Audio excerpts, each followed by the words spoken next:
안녕하세요. 30대 후반의 평범한 여자입니다. 평범하게 제 한 몸만 잘 챙기면서 살다 보니 어느새 30대 후반이 되어가고 있었습니다. 주변 친구들 시집가서 애 낳고 키울 동안 저는 오로지 제 몸 하나 건강하게 아프지 말고 살자며 운동도 하면서 성실하게 지냈어요. 결혼이 하고 싶었던 적도 있지만 억지로 인연을 만들려는 노력은 하지 않았습니다. 소개팅을 하거나 어른들의 소개로 선자를 나가봐도 어색하기만 했거든요. 집신도 짝이 있다는데 설마 이 넓은 지구에 제 짝 하나 없겠나 하면서 살았습니다. 그런 말 있잖아요.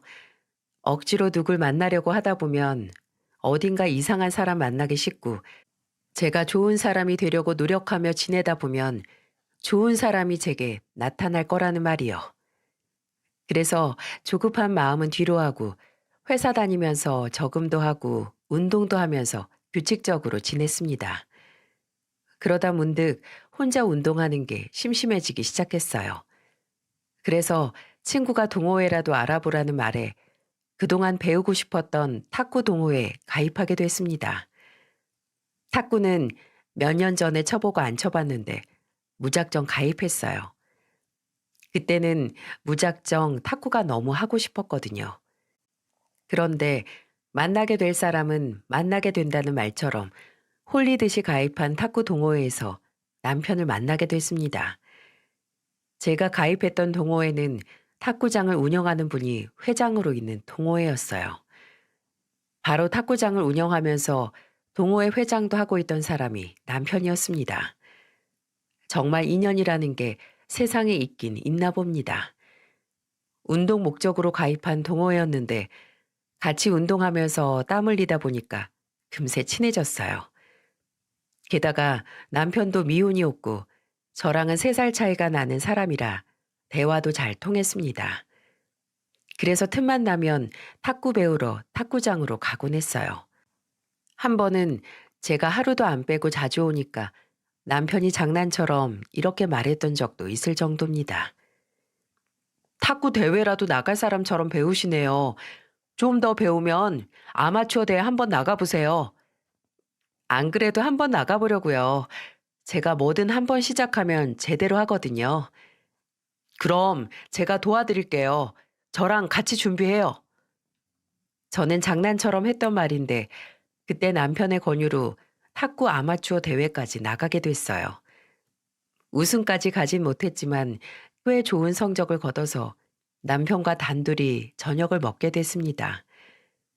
그동안 운동도 알려주고 저 때문에 탁구 연습장 문도 늦게 닫았던 게 마음에 걸려서 제가 맛있는 걸 사겠다고 했었어요.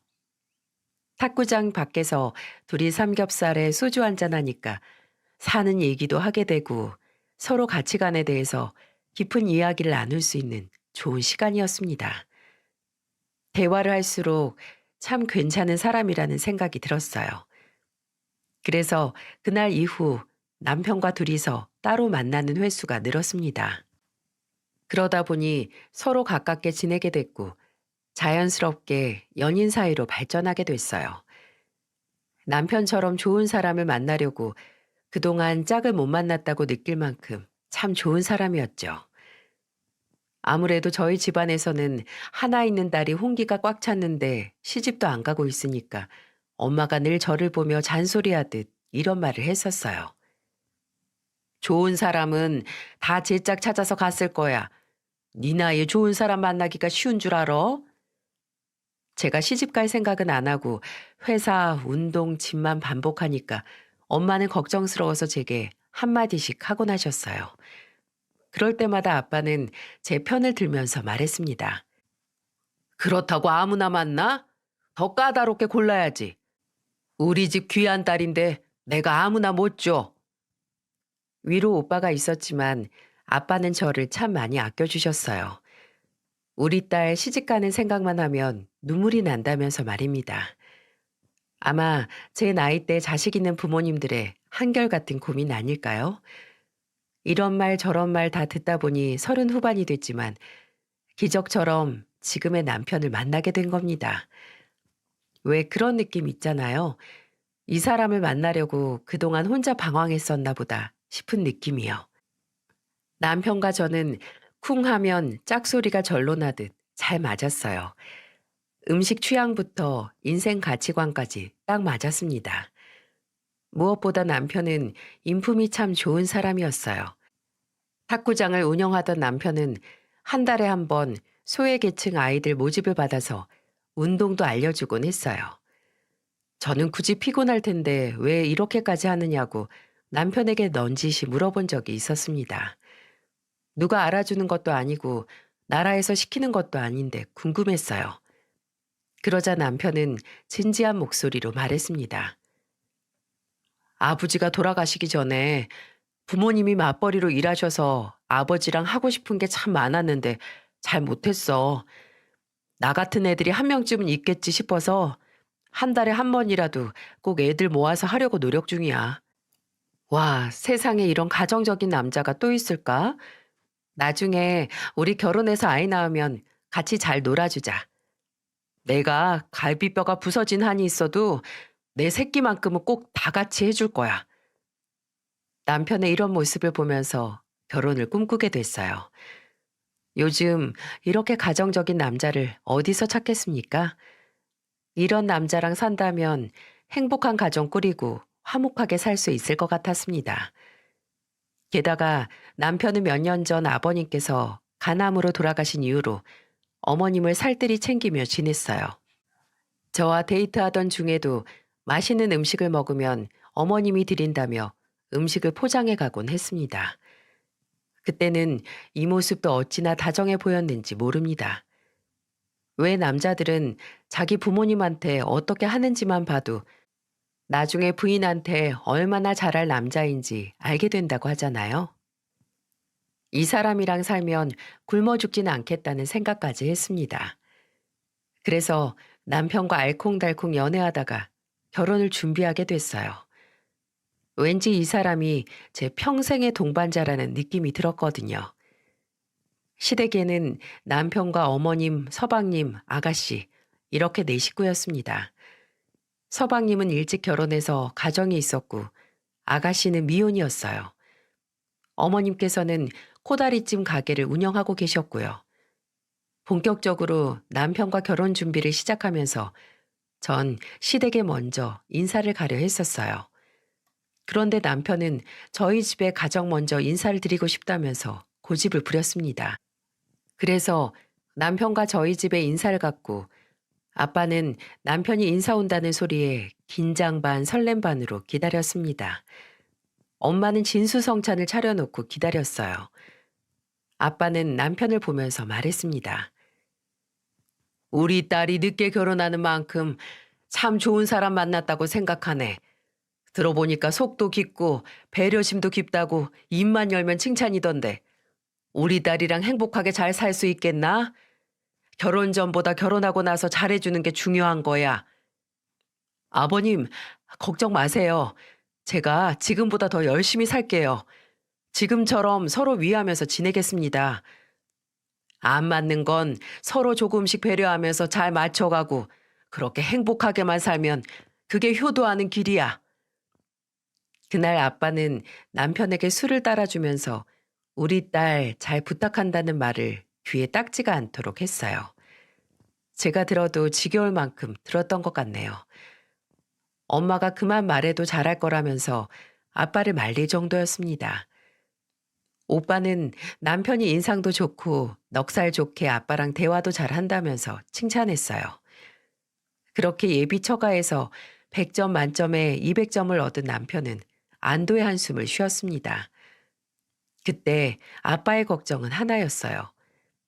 저희 집은 기독교 집안이고 제 예비 시댁은 불교를 믿고 있었기에 중간에서 남편이 잘할 수 있는 사람인지 꼭 보고 싶다고 강조를 하셨습니다. 솔직히 연애 때는 종교적인 차이가 크게 신경 쓰이지 않았지만 결혼하면 집안 분위기라는 게 무시할 수 없는 일이잖아요. 그래서 저도 걱정이 되긴 했는데 남편의 말로는 어머니께서 종교를 강요할 뿐이 아니라면서 저를 안심시켰습니다. 혹시 문제가 생겨도 남편이 중간에서 잘 조율하겠다면서 당당하게 말했어요. 그런 남편을 보니까 결혼 준비가 실감도 나고 정말 제가 가정을 만들 준비를 하고 있다는 게 새삼 신기하더군요. 남편이 친정 먼저 인사를 하고 난 뒤 곧바로 저도 시댁에 인사 갈 준비를 했습니다. 아무래도 저와 남편이 나이가 있다 보니까 양쪽 집안에서 저희보다 더 난리였어요. 그래서 저도 서둘러 시댁에 갈 채비를 했었습니다. 시댁에 인사를 가자 서방님도 와서 저를 기다리셨고 아가씨도 집에 있더군요.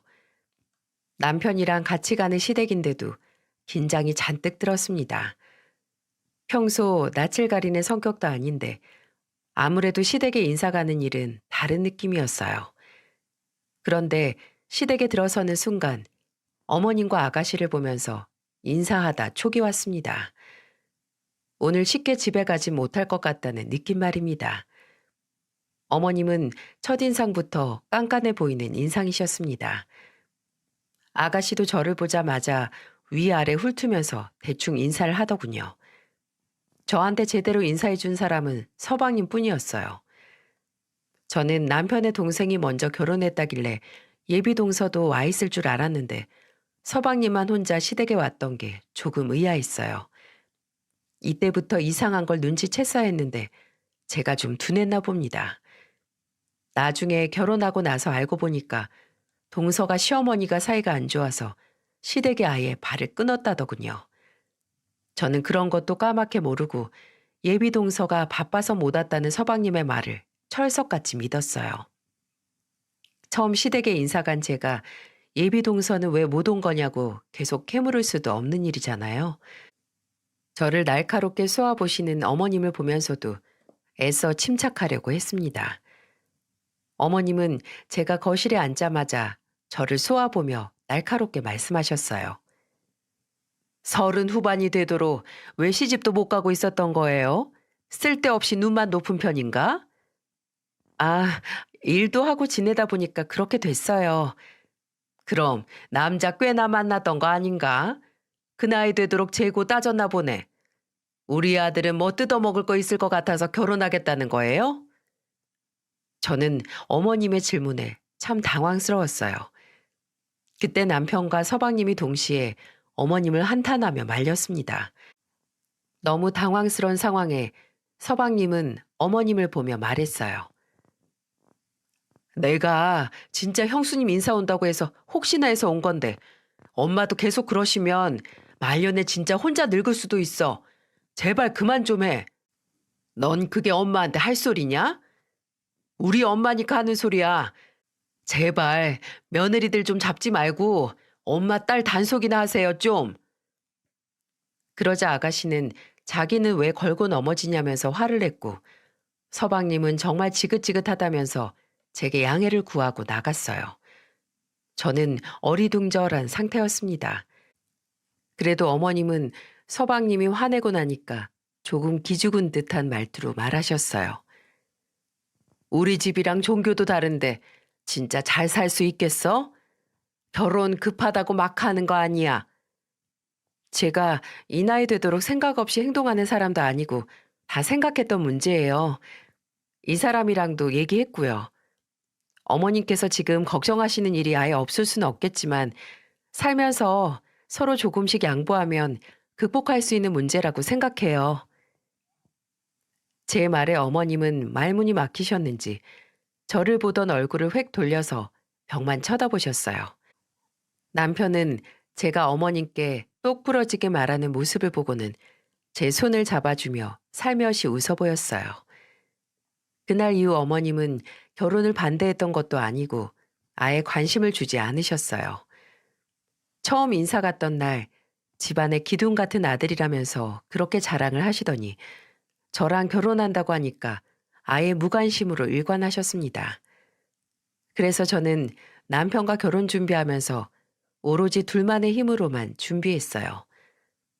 지금 생각해 보니까 그때는 정말 너무 무관심하셔서 내심 서운하기도 했는데 살다 보니까 이런 생각이 듭니다. 그때 어머니께 10원이라도 도움받았다면 저는 아마 숨 막혀서 못 살았을 것 같아요. 남편과 둘이 모은 돈으로만 결혼 준비를 하는데도 어머님과 아가씨는 말이 참 많았습니다. 어머님이야 제가 100번 양보해서 결혼 준비에 관여하실 수 있다고 생각해요. 하지만 아가씨는 제게 종종 선 넘는 말을 하곤 했습니다. 제가 퇴근하고 남편 탁구장으로 갔던 날 아가씨가 마침 와 있었어요. 그런데 남편이 아니라 저를 만나러 온 사람처럼 남편이 자리를 비운 사이에 저를 보면서 이런 말을 했습니다. 우리 오빠가 새언니한테 웨딩 반지는 뭐 해줬어요? 요즘에는 프로포즈 하면서 명품 백 하나씩은 준다던데 가방은 받았어요?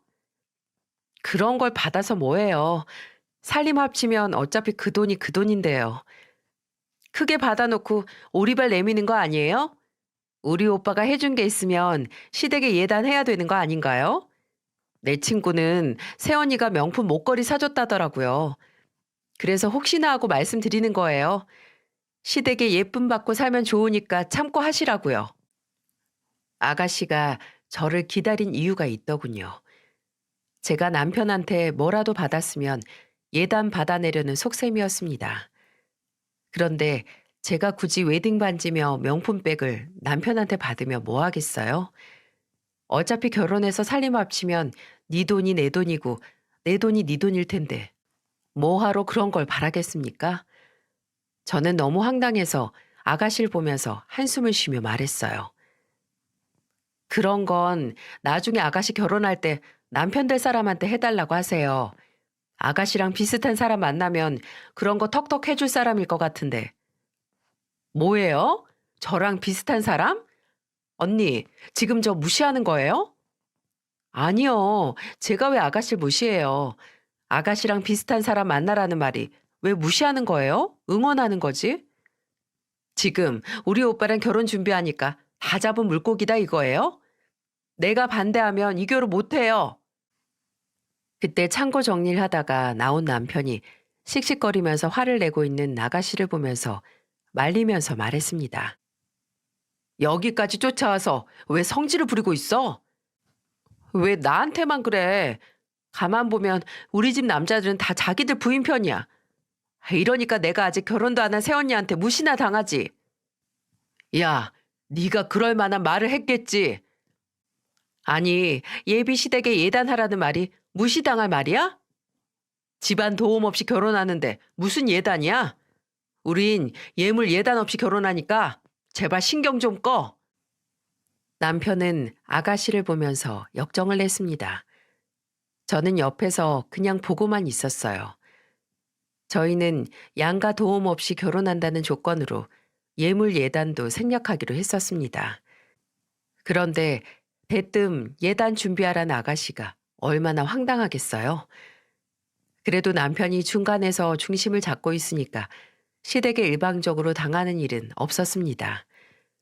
항상 남편은 제 편이었고 무엇보다 항상 무슨 일을 하기 전에 저와 의논을 먼저 하곤 했거든요. 저는 시댁에서 아무리 뭐라고 해도 남편만 있으면 든든했습니다. 이 사건이 있고 난 후 서방님께 전화를 한 통 받게 됐어요. 아무래도 남편이 서방님과 시댁 문제에 고민을 털어놨던 것 같았습니다. 서방님은 제게 전화해서 형한테 번호 물어서 전화했다면서 저를 위로하듯 말했어요. 형수님 마음 고생하실까봐 형한테 먼저 번호 물어봤어요. 저희 엄마랑 여동생 좀 힘드시죠? 처음에는 당황스러웠는데 이제는 좀 적응된 것 같아요. 그래도 힘드실 거예요. 제 와이프도 처음에는 씩씩하게 잘하더니 이제는 시댁이라면 이를 갈아요. 그래서 형수님 처음 온 날도 저만 있던 거예요. 나중에 저희 집 따로 한번 오세요. 아, 안 그래도 동서 한번 만나고 싶었는데 깊은 사연이 있었네요. 나중에 한번 놀러 갈게요. 저는 서방님과 이런저런 얘기도 하면서 나중에 한번 들르겠다면서 전화를 끊었어요. 제 예상보다 동서는 어머님과 감정골이 깊은 듯 싶었습니다.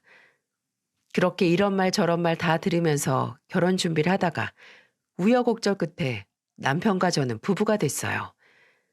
신혼집은 작은 집이었지만 둘이 살기에는 딱 좋았습니다.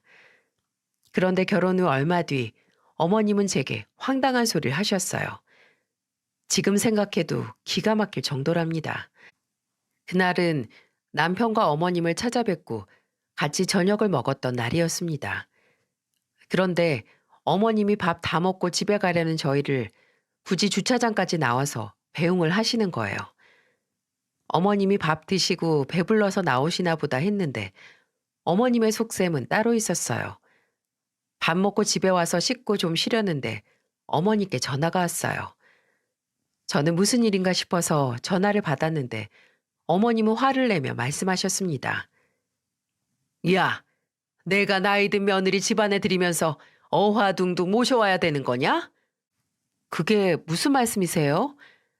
다른 집 아들은 장가 갈 때 친정에서 차도 해준다는데 아까 보니까 우리 아들 차도 안 바꿔준 것 같던데 너 정말 생각이 없는 거 아니니? 저희 아버지가 왜 남편 차를 해줘요? 그리고 자꾸 나이 든 며느리라고 하시는데 저희 아버지는 그럼 나이 든 사위 보고 싶으시겠어요? 뭐야? 여자랑 남자랑 같아? 여자는 어릴수록 좋은 거 몰라?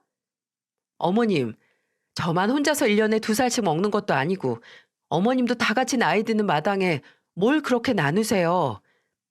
이거 봐, 이거 봐. 나이 먹고 자존심만 남아서 시어머니한테도 이겨먹으려는 것 좀 봐. 이겨먹으려는 게 아니라 잘못된 생각을 바로 잡아드리는 거예요. 제가 어머님과 통화하면서 점점 억양이 높아지자 남편은 전화기를 뺏어 들었어요. 그리고는 어머니께 화를 내면서 말했습니다. 저 결혼할 때 엄마가 하나 해주신 것도 없으면서 왜 이러세요? 이제 겨우 얻은 맏며느리도 얼굴 안 보고 살고 싶으셔서 이러시는 거예요? 제발 여기저기 시비 걸고 다니는 일 좀 하지 마세요. 남편은 어머님께 버럭 화를 내고 전화를 끊어버렸어요. 결혼 전에도 알고 있었지만 제가 생각했던 것보다 동서는 어머님과 감정의 골이 깊은 것 같았습니다. 그런데 저한테 하시는 말이나 행동만 봐도 동서가 왜 그렇게 시댁에 안 가려는지 이해가 가더라고요. 드디어 저한테도 시집살이가 펼쳐졌구나 싶었습니다. 어머님의 전화에 남편은 걱정이 됐는지 무슨 일 있으면 자기한테 꼭 말하라며 신신당부를 했어요. 저는 남편에게 걱정 말라고 안심시켰지만 참 앞길이 까마득하다 싶었습니다. 그래도 나름 씩씩하게 잘 이겨내고 있었어요. 약간 창과 방패의 싸움처럼 어머님과는 대립하는 관계로 지내고 있었습니다. 그러던 중에 결혼 후 처음으로 아버님 제사를 준비하게 됐어요. 남편 말로는 동서가 시댁의 왕래를 끊은 후부터 간소하게 지내고 있다고 했는데 어머님이 시장 봐오신 것만 봐도 엄청났어요. 하필 남편이 탁구장 문 닫는 시간이 8시라서 저 먼저 시댁에 도착해 있었습니다. 시댁에 도착하니까 누가 보면 제사 준비가 아니라 잔치 준비하는 줄 알겠더라니까요. 제가 시댁에 들어서자마자 앞치마를 주시더니 저보고 소리치며 말씀하셨어요. 아니 제사가 있는 날이면 빨리 와야지. 너 회사 퇴근하는 것까지 기다리면 밤에 제사는 어떻게 지내려고 그래? 이래서 9시에 제사상 다 준비가 되겠냐고. 어머님이랑 저랑 아가씨 셋이서 하면 금방 할 것 같은데요. 얘 좀 봐라. 우리 딸이 왜 주방 일을 해? 너랑 나랑 해도 충분해. 어머님은 아가씨는 절대 주방으로 못 오게 하라면서 큰 소리를 치셨어요. 그러면서 저한테는 전 뒤집어라, 나물 다듬어라, 숨 돌릴 틈을 안 주셨습니다. 그런데 말은 또 어찌나 많으신지 저를 보면서 하나부터 10까지 다 지적하셨어요. 그런데 제가 탕국을 끓이는데 어머님이 간을 보시더니 깊은 맛이 안 난다고 다진 마늘을 넣으려고 하시는 거예요. 저는 놀라서 저도 모르게 어머님 손을 탁 쳐내면서 말했습니다. 어머님, 제사 음식에 누가 마늘로 간을 해요. 간장을 쓰셔야죠. 살림을 해도 내가 너보다 곱절은 더 했어. 지금 나 무시하는 거냐? 지나가는 사람 붙들고 한번 물어보세요. 누가 제사 음식에 다진 마늘 쓰는지 꼭 물어보시라고요. 왜 다 차린상에 마늘을 뿌리려고 하세요? 제가 단호하게 말씀드리자 어머님도 갑자기 긴가민가 하셨는지 투덜거리면서 뒤돌아 가셨어요. 그렇게 지적을 하시더니 마늘을 넣으려고 하시는 게 말이나 됩니까?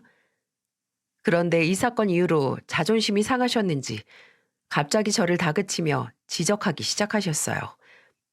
동태전을 뒤집는데 제 옆에 와서 동태가 부서진다는 둥, 모양이 안 이쁘다는 둥, 참 지적도 가지가지였어요. 저를 못 잡아먹어서 안달난 사람처럼 사사건건 지적하셨습니다. 그래서 저는 너무 화가 나서 뒤집개를 어머니께 건네면서 말했어요. 어머님, 입으로 그렇게 말씀만 하지 말고 어머님이 한번 뒤집어 보세요. 뭐? 지금 너 나한테 일 시키는 거니? 제가 하는 거 지금 다 마음에 안 드신다면서요.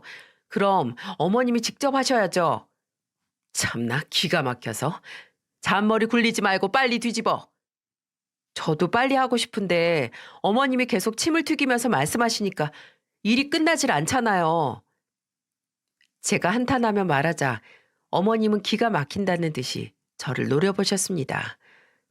정말 그때 제 심정은 다 뒤엎고서 시댁을 뛰쳐나가고 싶었어요.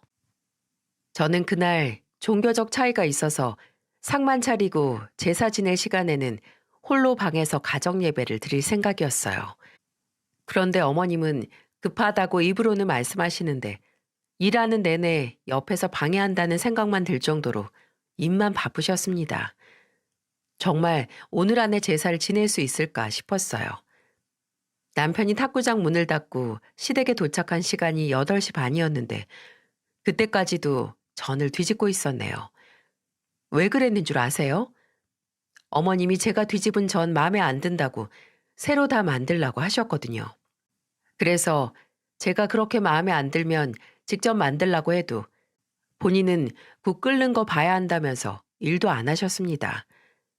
진짜 시아버지 제사만 아니었어도 저 이미 시댁을 뛰쳐나갔을 거예요. 남편이 시댁에 왔는데 아직도 어수선한 주방을 보자 걱정됐는지 계속 옆에서 도와주려고 애썼어요. 그러자 어머님은 그 모습도 싫었는지 톡 쏘면서 말했습니다. 아유, 네가 굶뜨니까 우리 아들 퇴근하자마자 주방 기웃거리는 것 좀 봐. 어머님, 저도 퇴근하자마자 와서 주방에서 일만 하고 있는 거예요. 그러니까 네가 손이 빨랐으면 진즉에 끝났을 거 아니야. 어머님이 제가 만든 전 마음에 안 든다고 다시 만들라면서요. 그리고 빨리 끝내려면 아까부터 거실에 누워서 TV 채널만 돌리고 핸드폰으로 게임만 하고 있는 아가씨 불러서 끝내는 게 빠르죠. 제가 큰 소리를 치며 말하자 남편도 아가씨를 쳐다봤어요. 세상에 명절도 아니고 시아버지 제사인데 아가씨가 저렇게 거실에 대자로 퍼져서 누워만 있는 게 맞는 건가요?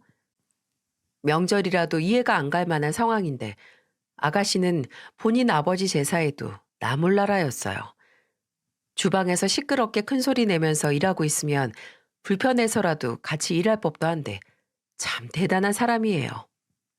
그런데 제가 아가씨 불러서 빨리 끝내자니까 어머님은 제게 이런 말을 하시더군요. 원래 집안의 맏며느리가 다 아는 거야. 나도 다 그러면서 우리 시어머니한테 배운 거야. 나는 시어머님이 한마디 하면 찍소리도 안 하고 다 했는데 너는 좋은 시대 태어난 줄로만 알아. 내가 한마디 하면 꼭 2마디 3마디씩 하잖아 너. 옛날이었으면 소방 맞고 쫓겨났어. 어머님은 당연히 제가 혼자서 다 하는 게 맞다면서 말씀하셨고 제가 계속 토단다면서 저를 탓하셨습니다. 정말로 이게 맞는 관계인가요? 게다가 제가 옛날 같았으면 소방 맞고 쫓겨났을 거라는 말에 기가 막혔습니다. 저는 참다 못해 분노가 폭발했어요. 들고 있던 뒤집개를 주방 바닥에 던져버리면서 말했어요. 진짜 모녀가 쌍으로 진상이네. 내가 여기 식모예요? 어머님은 아까부터 국 끓는 거 본다면서 손 하나 까딱 안 하는 거 제가 모를 줄 아세요? 뭐야?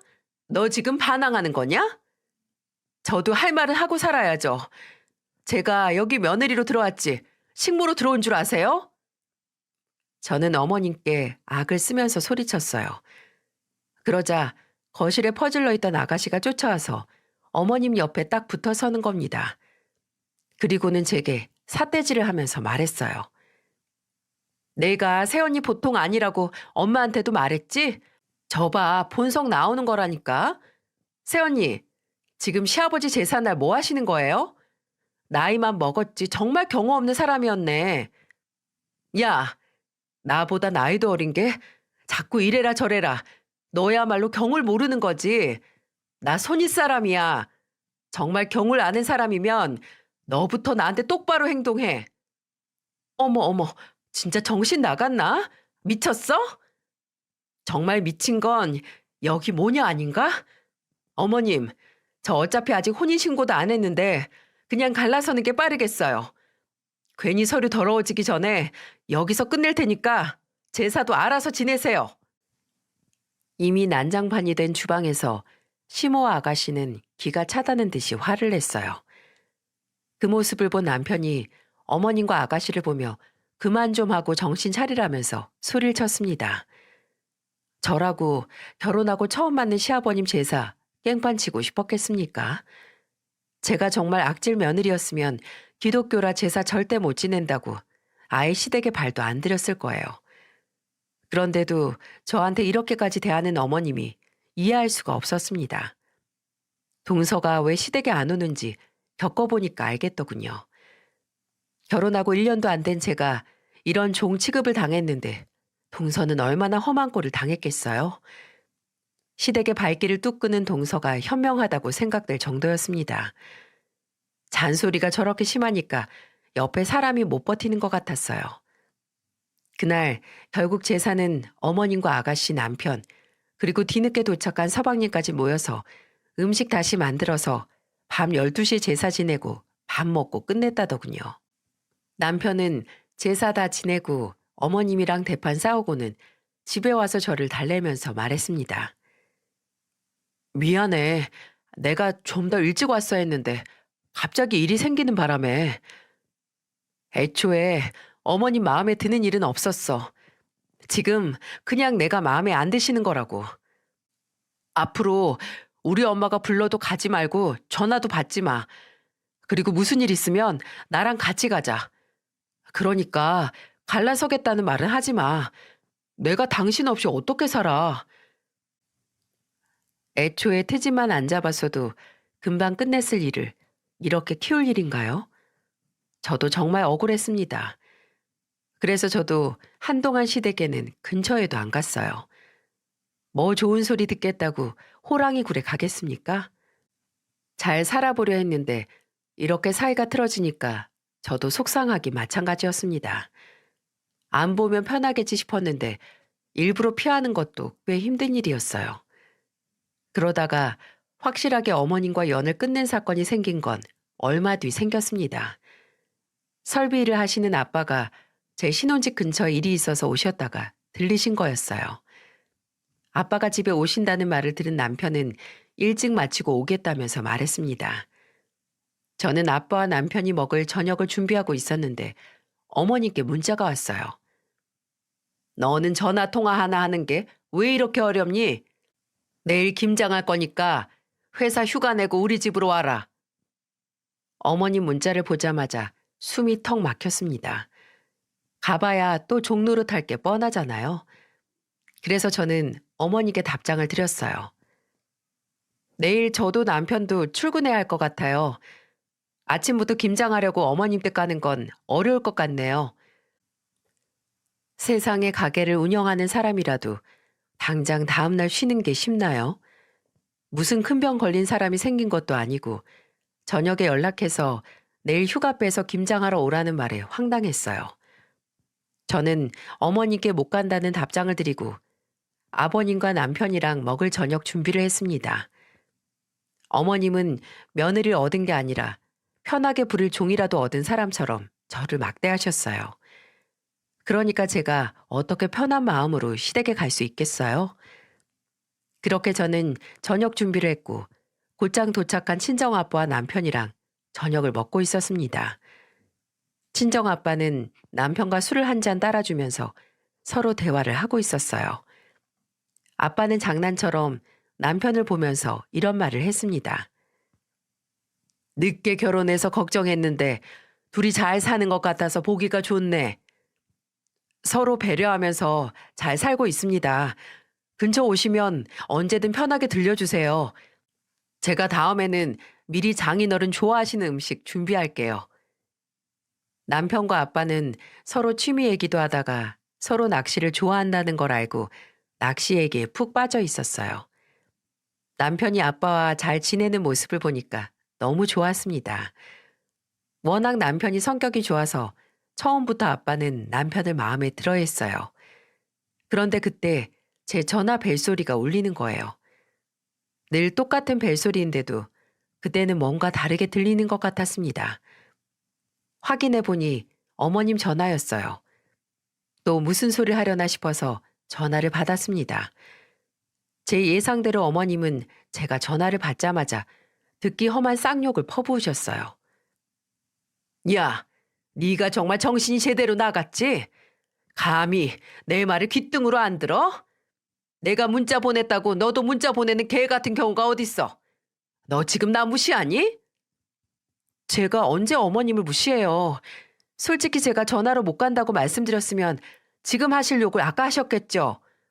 그리고 제가 내일 어머님 댁 가서 김장하면 저 또 종부리듯이 시키실 거잖아요.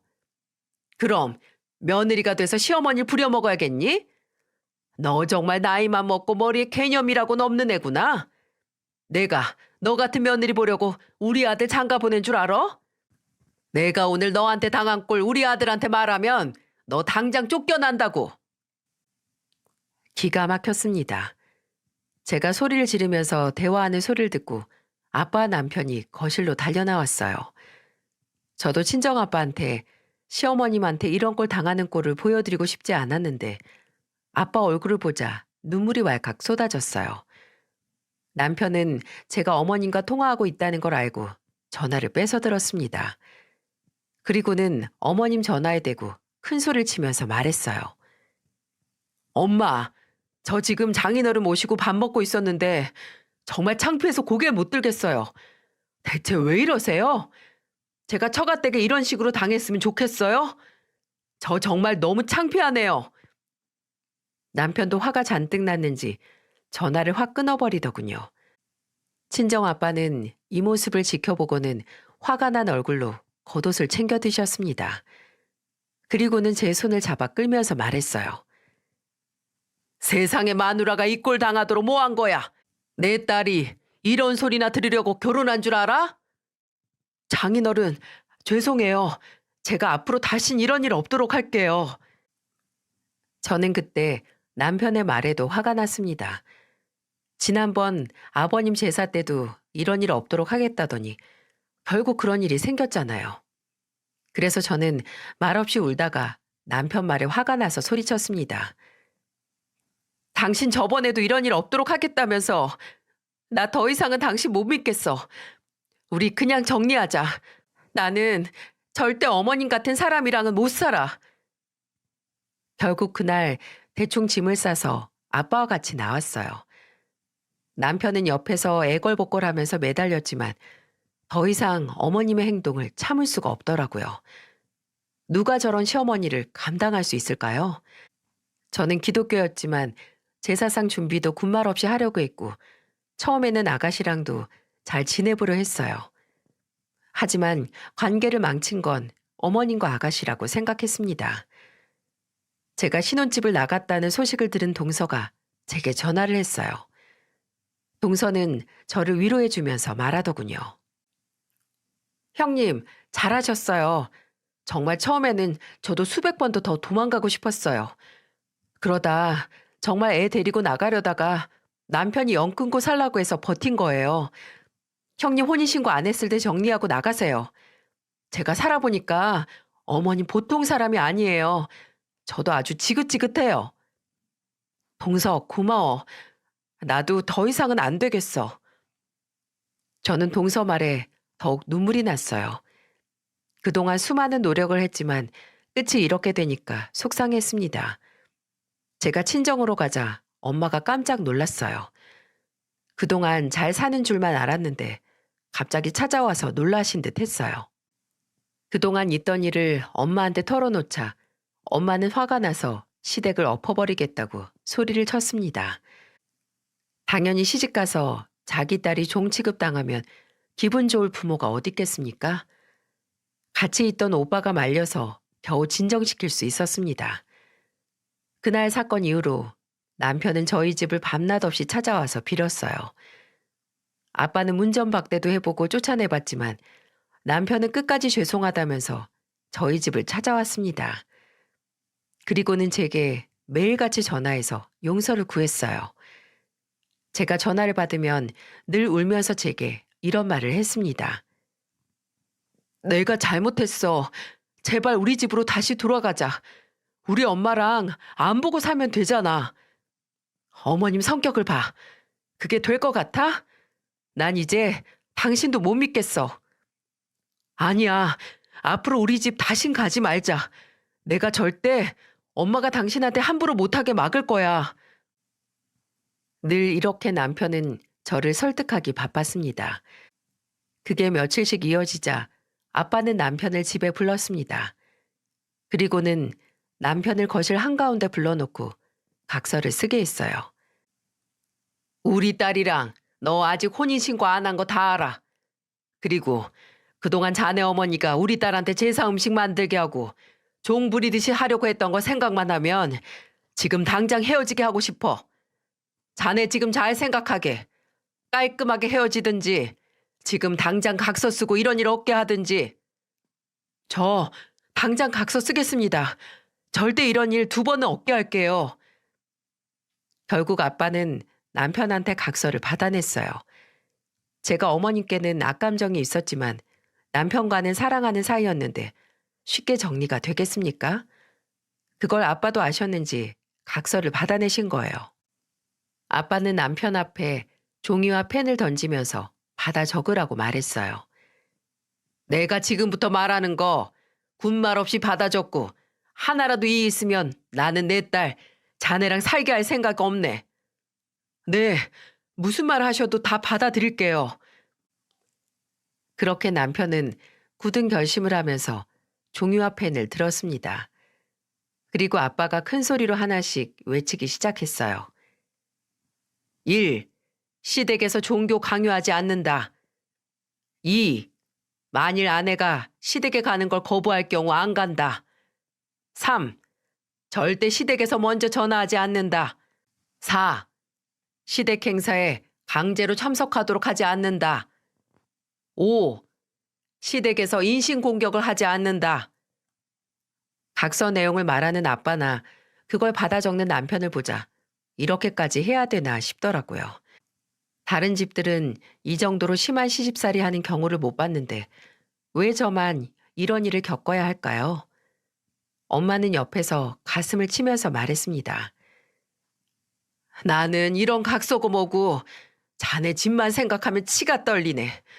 자네가 밤낮 없이 찾아와서 비니까 눈 한번 딱 감고 봐주는 줄이나 알아. 제가 죄송합니다. 정말 행복하게 해주고 싶었는데 제가 면목이 없어서 이렇게 싹싹 비는 일 말고는 제가 할 말이 없습니다. 남편의 말에 엄마는 한숨을 쉬며 가슴을 치셨어요. 그래도 저는 남편이 각서까지 써준 덕분에 남편을 믿고 다시 신혼집으로 돌아갔습니다. 그날 남편은 저를 안고 펑펑 울었어요. 그리고는 제게 눈물을 흘리며 말했습니다. 내가 정말 미안해. 난 설마 우리 엄마가 당신한테 그렇게까지 할 줄은 몰랐어. 정말 꿈에도 몰랐어. 앞으로 우리 집에 발도 들이지 마. 나 다 이해해. 난 당신이 우리 엄마 욕해도 입이 2개, 3개여도 할 말이 없어. 당신이 왜 미안해. 그래도 우리 집까지 찾아와서 사과해줘서 고마워. 앞으로는 우리 둘이 믿고 살자. 나 앞으로 시댁에는 못 갈 것 같아. 그래도 당신이 이해해줘. 저는 남편에게 시댁에는 못 갈 것 같다고 말했어요. 남편은 다 이해한다면서 제 마음 풀릴 때까지 가지 말라고 하더군요. 한결같이 제 편을 들어주는 남편 덕분에 저는 믿고 살 수 있었습니다. 그리고 정말 그때 이후로 시댁에는 1년 가까이 안 갔습니다. 전화로도 전혀 소식을 모르고 지낸답니다. 상황이 이렇게 흐르자 어머님이 가만히 계셨겠습니까? 처음에는 어머님 생신 때 안 가자 어머님은 제게 전화해서 이런 말을 했어요. 너는 시어머니 생신에도 안 오기로 작정한 거야? 말씀드렸잖아요. 저 앞으로 어머님 댁 안 가요. 뚫린 입이라고 막말하네. 네가 우리 아들도 조종하고 있지? 우리 아들이 너 만나고부터 이상해지고 있는 게 참 이상해. 네가 내 아들하고 내 사이 갈라놓는 것 같다고. 정말 사이 갈라놓게 만든 건 어머님이세요. 저 어머님 번호 이제 차단할 테니까 답답하시면 아들 붙잡고 얘기하세요. 그렇게 어머님 전화를 끊어버리고 번호를 차단했어요. 그러자 그 후로 자동으로 어머님 전화, 문자는 다 안 보고 살고 있습니다. 저도 웬만하면 잘 지내보려고 했어요. 하지만 저희 어머님 지금까지 들은 것만 봐도 정말 보통 분이 아니라는 거 느낌 딱 오지 않으신가요? 그리고 남편에게는 중요한 날에는 저 빼고 혼자 다녀오라고 말했어요. 그래서 완벽히 어머님과 남편 사이를 갈라놨던 것도 아니랍니다. 그저 남편도 어머님께 실망해서 안 가고 있던 것 뿐이었어요. 저는 가끔 동서와 서방님 식구들만 보고 살고 있어요. 제가 최근에 임신을 하면서 동서한테 이런저런 조언을 듣고 있습니다. 얼마 전 남편과 혼인신고하고 태교에 집중하고 있어요. 오히려 임신 중이라 더 시댁에 안 가는 이유가 있답니다. 제가 늦은 나이에 임신해서 안 그래도 조심해야 할 시기인데 괜히 어머님 뵈러 갔다가 험한 소리 듣고 충격받을 것 같았거든요. 남편도 그게 걱정되니까 남편도 아예 시댁에 가지 말라면서 막습니다. 저도 저희 집에서는 소중한 딸인데 제가 왜 시댁에서 죄인 취급, 종 취급 당해야 하는지 이해가 안 가더라고요. 옛말에 자식은 농사와 같다고 하죠. 심을 때와 거둘 때를 알아야 한다는데 어머님은 그걸 잘 모르시는 것 같아요. 아무리 귀한 자식이라도 어떻게 평생 품 안에 두고 살겠습니까? 적절한 양육이 끝나면 알아서 잘 살도록 놔줘야 하는 것 같습니다. 동서도 저도 시댁에 안 가니까 아가씨가 괜히 미운 소리를 듣고 사는 것 같습니다. 참 사이로 누가 들어올지 모르겠지만 어머님 사이 될 사람도 보통 힘든 자리는 아닐 거라고 예상이 드네요. 제 하소연에 가까운 사연은 여기까지예요. 끝까지 들어주셔서 정말 감사합니다. 익명이라 그런지 편하게 쓰다 보니 길어졌네요. 감사합니다. 모두들 행복하세요.